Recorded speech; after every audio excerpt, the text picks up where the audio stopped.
ডাকসু নির্বাচন অনুষ্ঠান করার ক্ষেত্রে সুপ্রিম কোর্টের আদেশ অনুযায়ী আর কোনো আইনি বাধা আমাদের সামনে নাই।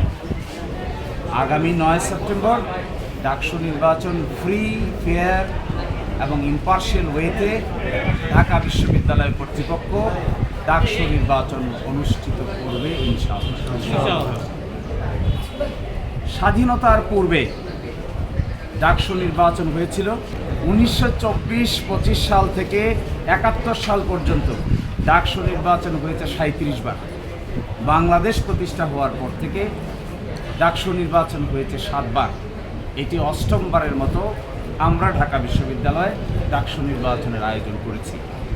এখানে কেন্দ্রীয় সংসদে 471 জন প্রার্থী অংশগ্রহণ করেছেন। সকলেই তার নিজস্ব প্যানেল দিয়ে অত্যন্ত আগ্রহ উদ্দীপনার সহিত নির্বাচনী প্রচার প্রপাগান্ডা চালাচ্ছে। ঢাকা বিশ্ববিদ্যালয় এই ক্ষেত্রে এই নির্বাচনের পরিবেশ তৈরি করতে এবং শেষ পর্যন্ত নির্বাচন অনুষ্ঠান করে ছাত্রদের ভোট অনুযায়ী যে যাকে ইচ্ছা তাকে প্রার্থী নির্ধারণ করে ভোট দিবে, এই ব্যাপারে ঢাকা বিশ্ববিদ্যালয় বদ্ধপরিকর। ঢাকা বিশ্ববিদ্যালয়ের সামনে যখন যে যেভাবে তার যুক্তি উপস্থাপন করেছে, আমরা ট্রাইব্যুনাল গঠন করেছি। ট্রাইব্যুনালের পরে প্রেসিডেন্টের কাছে যারা আপিল করেছে, প্রেসিডেন্টের আপিল নিষ্পত্তি করেছি। নিষ্পত্তি করে আমরা উপযুক্ত আইনি সিদ্ধান্ত নিয়েছি।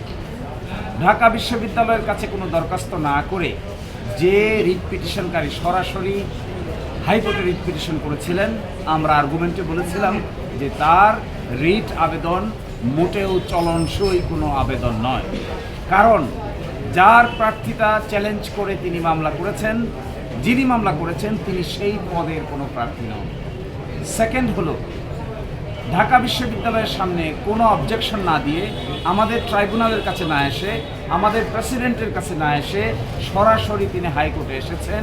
এটি রিট জুরিসডিকশনের চিন্তা অনুযায়ী, জুরিসপ্রুডেন্স অনুযায়ী গ্রহণযোগ্য নয়। আর থার্ড কথা ছিল, এটি একটি ডিসপিউটেড কোয়েশ্চেন অফ ফ্যাক্ট, কোনটা ঠিক কোনটা বেঠিক এই প্রশ্নে রিট পিটিশন চলে না। আর আমরা আদালতের সামনে এটাও বলেছিলাম, ঢাকা বিশ্ববিদ্যালয় হিসেবে, অথরিটি হিসেবে এটা একটা অটোনমাস বডি। ঢাকা বিশ্ববিদ্যালয়ের অর্ডার অনুযায়ী প্রতিষ্ঠিত একটা অটোনমাস বডি, এটা স্বায়ত্তশাসিত প্রতিষ্ঠান। তার ইন্টারনাল মেকানিজমের মধ্যে যে সমস্ত ইলেকশন মেকানিজম আছে, এগুলো দেখভাল করার দায়িত্ব ঢাকা বিশ্ববিদ্যালয়ের। ঢাকা ইউনিভার্সিটি স্টুডেন্ট ইউনিয়ন যে গঠনতন্ত্র হয়েছে, এই গঠনতন্ত্র is approved by the syndicate. সেই অ্যাপ্রুভ গঠনতন্ত্রের ভিতরে আমরা বিধান করেছিলাম, যদি কারো অবজেকশন থাকে তাহলে তিনি রিটার্নিং অফিসারের সামনে দায়ের করতে পারবেন। রিটার্নিং অফিসারের সিদ্ধান্তে যদি কেউ ক্ষুব্ধ হয় তাহলে তিনি আপিল করতে পারবেন। যিনি আজকে রিট পিটিশন করেছিলেন হাইকোর্টে, আপিল বিভাগে যিনি রেসপন্ডেন্ট ছিলেন, তিনি রিটার্নিং অফিসারের কাছেও কোনো অবজেকশন দেন নাই। তার বিরুদ্ধে যে আপিল হয়েছে, আপিলেও কোনো অবজেকশন রেজ করেন নাই। যখন আমরা প্রাথমিকভাবে লিস্ট প্রকাশ করেছিলাম, সেই লিস্টেও তিনি কোনো অনাগ্রহ প্রকাশ করেন নাই।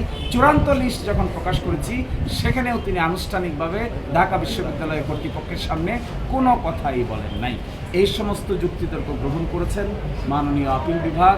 গ্রহণ করে হাইকোর্ট বিভাগ যে ডাকসু নির্বাচনের উপর স্থগিতাদেশ দিয়েছিলেন, এটি অনারেবল জাজ ইন চেম্বার স্টে করে দিয়েছিলেন। আজকে বাংলাদেশের সর্বোচ্চ আদালত হাইকোর্ট ডিভিশনের আদেশের উপর স্থগিতাদেশ দিয়েছেন এবং 31 অক্টোবর 2025 পর্যন্ত এই স্থগিতাদেশ বহাল থাকবে। এর অর্থ হলো এটা 9 সেপ্টেম্বর 2025-এ উৎসবমুখর পরিবেশে ডাকসু নির্বাচন অনুষ্ঠান করার ক্ষেত্রে আর কোথাও কোনো আইনি বাধা থাকবে না। নায়াসিনামাইড ও স্যালিসাইলিক সমৃদ্ধ লিলি ফেস ওয়াশ, যা ফেসের ডেড স্কিন সেল দূর করে দেয় দ্বিগুণ ফাস্টার ব্রাইটেনিং।